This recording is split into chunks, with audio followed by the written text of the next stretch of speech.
ny tenin'Andriamanitra solika fitaizana.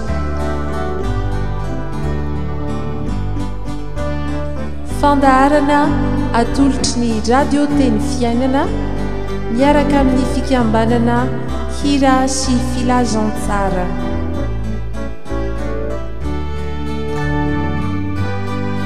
Fitarian-kevitra ho amin'ny fandiniana ny soratra masina isan'andro. Fa tsy menatra ny filazantsara ao fa herin'Andriamanitra ho famonjena izay rehetra mino izany. Ny tenin'Andriamanitra solika fitaizana.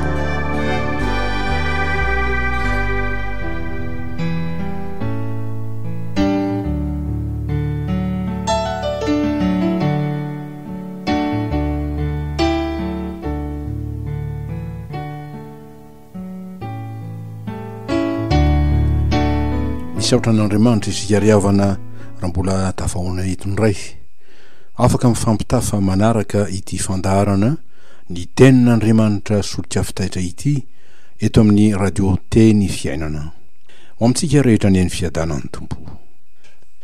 Mitadiavan'Andriamanitra fa sarotra ny andro ianantsika ankehitriny, ny raha malala loatra zany, dia fotoan'andro tsy azo antoka no azo lazana azy. Hoy indrindra ny fanambarana nataon'i Jesosy ao amin'ny filazantsara ny liko izay mifandraika amin'izany manao hoe hisy fahorian'ny firenena amin'ny fahaverezan-kevitra noho ny firondrony ranomasina sy ny fanonjany izay teny azo anoharana ny onja maherin'ny fizahan-toetra sy ny fahasairana ny mponina ety ambonin'ny tany zany raha zoina ny boky Apokalipsy 7:10 ka ho reraka hoy izy ny fon'ny olona no ny fahatahorany sy ny fiandrasany izay zavatra ho tonga ambonin'ny tany fa ny herin'ny lanitra dia ozongozonina. Araka ny filazantsara ny liko zany no amin'ny toko 1:20, ny 5:20 sy 9:20.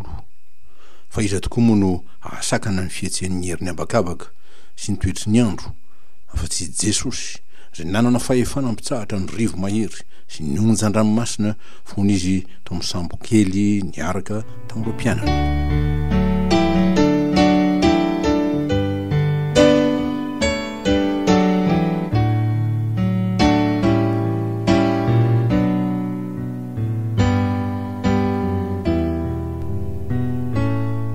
Izay manana ny Tompo amin'izao fotoan'izao dia mahazo toky tsara fa Andriamanitra tsy mahafo ny olony fa ho avy hamonjy azy. Araka ny toky meno amin'ny Apokalipsy 7:10 ihany. Fa hoy izy, ary raha vao miandoha zany zavatra zany dia miandran-drà ka asandrato ny lohanareo fa manakaiky ny fanavotana anareo. Liko 1:20. Ho an'izay tsy mahalala ny Tompo kosa dia izy ireo no tena iantefan'ny baiko sady antim-pamonjena manao hoe Jesosy no tadiavo. Jesosy no tadiavo. Fa ny vato izay nolavin'ny mpanao trano manondro ny Tompo io no efa tonga fehizoro araka ny filazantsara Mateo 1:20, 2:20 tapany voalohany. Jesosy no tadiavo, izany no hevitra izay nomena ho banjintsika koa ary banjinina manokana amin'ity andro ity. Fa tsy zoviana amintsika intsony ny antony tonga zany antso avy amin'ny Tompo izany. Raha ny fanambaran'ny tenin'Andriamanitra aty amin'ny filazantsara dia mampiariary indrindra ny fahantrany olona sy ny makamboty azy, anefa indrindra koa ny fon'Andriamanitra dia ny fitiavany izay ray vonona ny hiay azy sy hiantra azy. Ny filazantsara araka ny marika dia mitantara fa raha ny kiasa hitokana ny nefitra natany foana Jesosy sy ireo mpianany hiala ny vahoaka izay ny famoivoy dia voasoratra hoe ary ny olona nahita azy, ny Tompo zany mandeha sady betsaka ny nahalalan'i Jesosy dia niala avy teny amin'ny tanàna rehetra ny olona ka niazakazaka nandeha an-tanety dia tonga talohany. Ary noho ny niala Jesosy dia nahita vahoaka betsaka izy ka onena azy. Fa tahaka ny ondry tsy manana mpiandry ireo dia nampianatra azy zavatra maro izy. Marika 4:17 sy 4:17. Izay tokoa ny fon'Andriamanitra ry havana.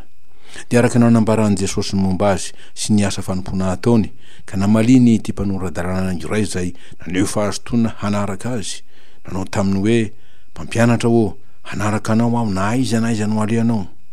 Fa hoy Jesosy taminy, ny ambo aolo manandavaka ary ny voromanidina manana fialofana, fa ny zanak'olona tsy mba manana zay petrahany lohany. Mateo 7:20 io. Zany hoe tsy mitsahatra ny mamonjy ny olona izy.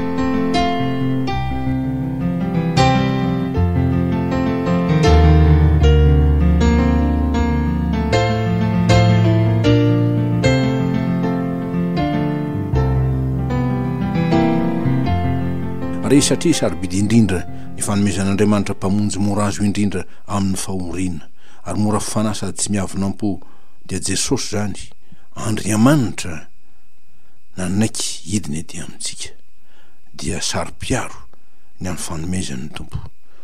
Zany no hita amin'ireo vaky-teny roa zay menantsika. Ny voalohany dia ny Hebreo 10:1-20 milaza ny amin'ny sarom-piaron'Andriamanitra ny amin'ny fahamasinany ny asa-panavotana zay nataon'i Jesosy Kristy sy ny asa-pahasoavana ataon'ny fanahy masina miaraka amin'izany.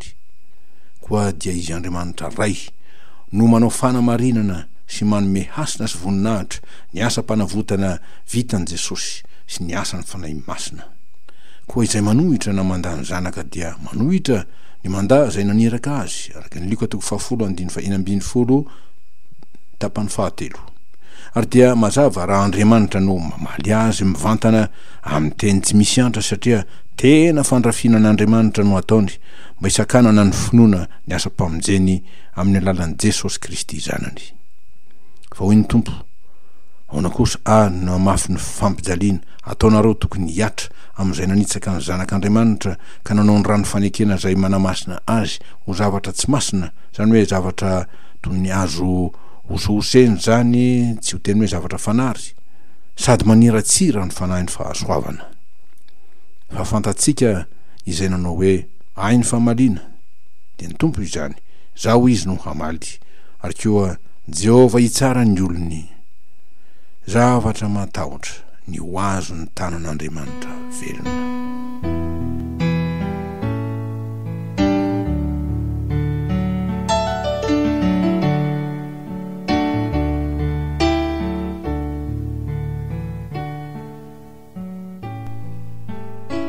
Vaky teny faharoa, Mateo 2:17-4.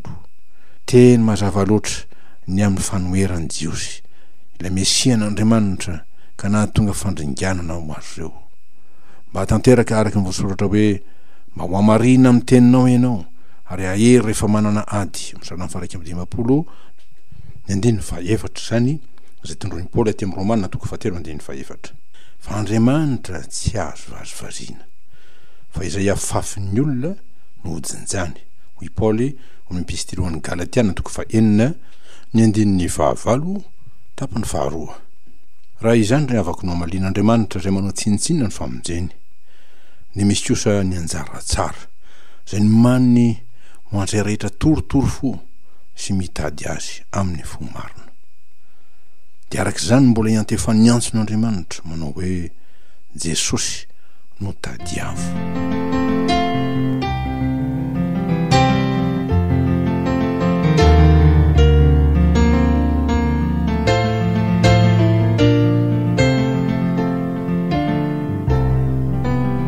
Jesosy no tadiavo, ahoana ny amin'izany?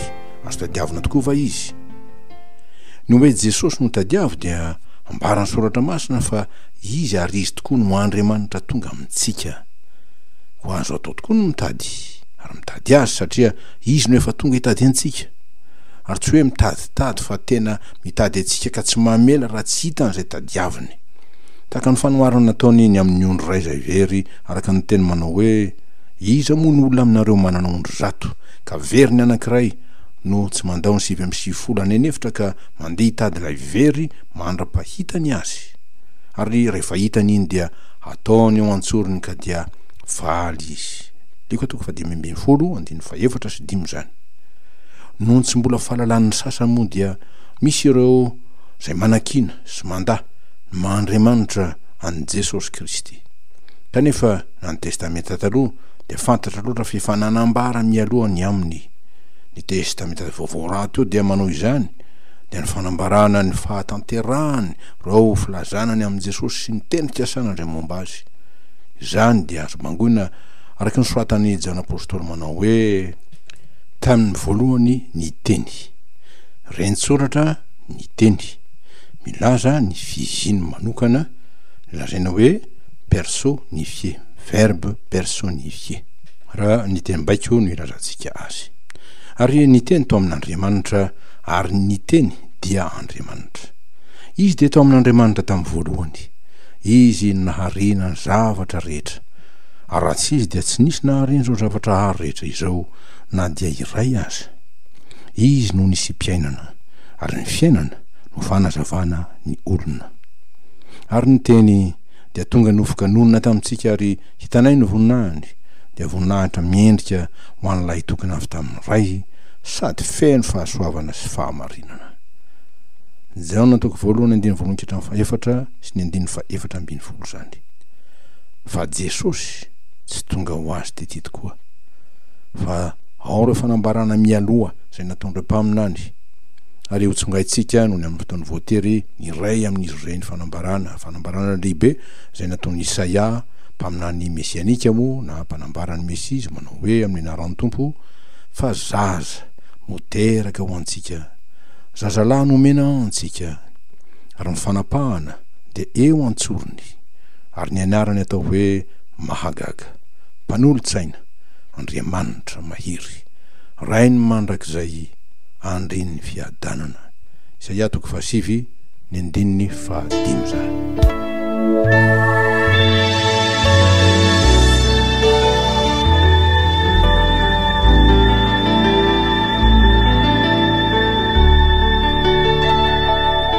Fezitsika izao dinga fampiorenana milalan'ny tenin'Andriamanitra izao, mikasika maha-Andriamanitra an' Jesosy sy mpamonjy azy raha teo.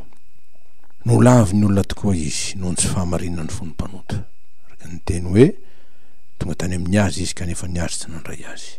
Izy anefa no anarana voafidin'Andriamanitra ray ho mpamonjy izao tontolo izao, araka ny Mateo 1:20.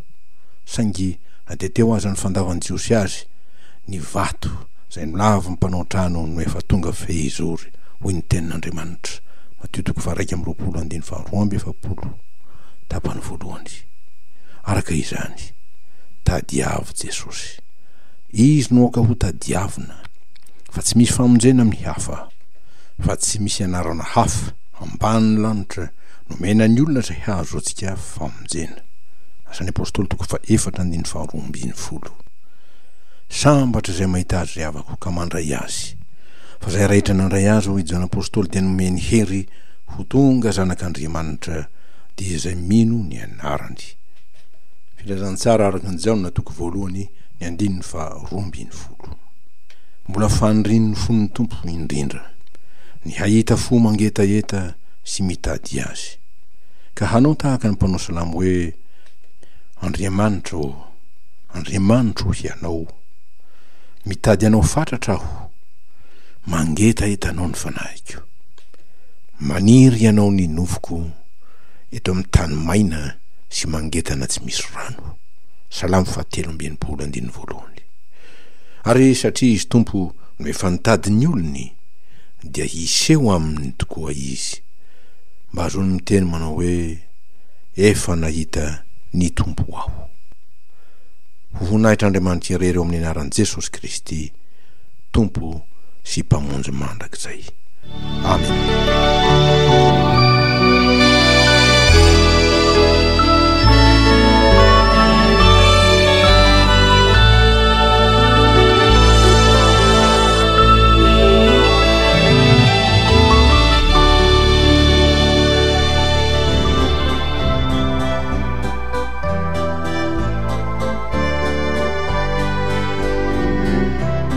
Ny tenin'Andriamanitra solika fitaizana.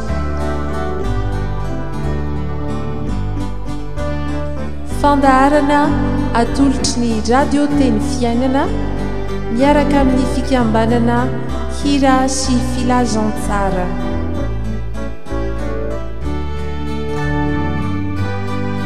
Fitarian-kevitra ho amin'ny fandiniana ny soratra masina isan'andro. Fa tsy menatra ny filazantsara ao fa herin'Andriamanitra ho famonjena izay rehetra mino izany. Ny tenin'Andriamanitra solika fitaiza.